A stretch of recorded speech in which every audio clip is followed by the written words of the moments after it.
So you got some weeds, yeah? You think you got clover? Do you have oxalis, black medic, yellow wood swirl, maybe some poa or some chickweed? There's quite a few other varieties out there for sure, but these are what's super common right now. It's early in the year, it's March, spring has just begun, and I know our first thought in the lawn is to kill all the weeds, right? But I don't recommend that, and here's why. Half of those weeds out there are seasonal, so they will die naturally as the temperature rises. What this means is, once we get a few good days of 80 degrees plus, which happens, and if you've been in Texas, even one summer, you know it will sustain over 80 degrees, even at nighttime.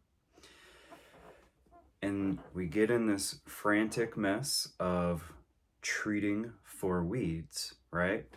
And I don't recommend it. Here's why. Again, a lot of them are seasonal. They will die off as the temperature heats up. But if we focus on the the health of our turf, sorry about that, and our soil, our irrigation, our mowing methods, there's much more to a healthy lawn than just treating weeds, especially after last year, 2023, summertime, winter, the whole mess. It was brutal, right? So most of us are in lawn recovery mode. And if you have bare patches, thin spots, you feel like your lawn's a mess. Well, if you want your turf to really grow, you got to be careful about them herbicides, post-emergents, and pre-emergents, right? Which post-emergents and pre-emergents are both herbicides. It's just their timing of when they're put down and how they work.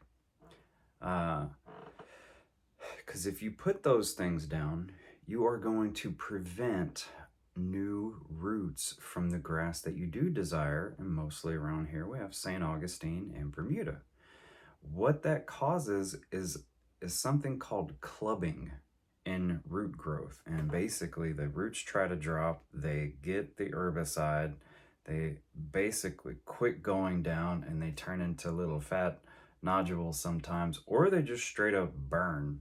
And you can pick up a piece of grass that's stolen from St. Augustine, look at the bottom of it, and you will have burned roots that didn't tap into the earth.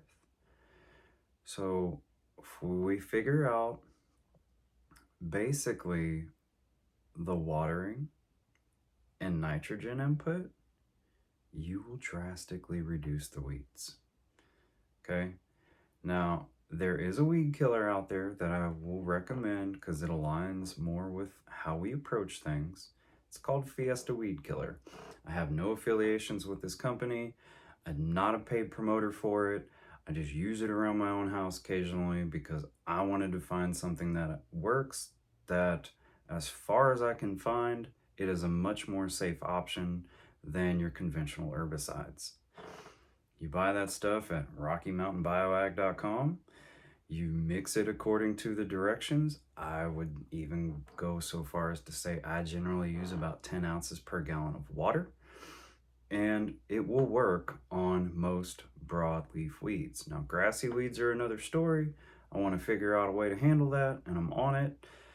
However, my response to the whole let's get crazy on weed treatment thing is slow your roll, okay? Let's focus more on the health of the lawn, because again, a lot of what I see is super seasonal. We see these weeds grow and we're like, I gotta treat the lawn. And my other response to that is, please, even though the grass isn't growing like it's May or June, July, start getting the lawn maintained. The weeds are growing. The weeds are in your lawn, so your lawn is growing. If you start mowing on a regular basis, which now in the middle of March, everyone is starting to do, but I'm still seeing it out there that I can tell it's been a few weeks on these lawns. And I promise you, after 14 years of lawn care, I know, okay, what's been going on a lawn most of the time. With that being said, if you maintain the lawn on a regular basis, you will stress out these weeds faster, and so it won't even take a super hot day for them to die, right? You'll start seeing less and less, and your turf will grow. So that means like it's much cooler right now. We can mow at 2 inches. As the heat goes up, raise the blade. Some of the good lawn care companies around here already know they start out at a certain level, and by the time we reach summer, they're mowing at about 3.5, sometimes 4 inches on that lawn. And that alone, with proper irrigation, will help big time. I promise you. Okay? Your lawn maintenance practices, your fertilizing, and irrigation practices are the big three huge things that are going to help you improve your lawn and prevent a lot of problems. Thank you very much for your time. Check out hippiefertilizing.com because we are here to feed your lawn, not treat your lawn. Peace.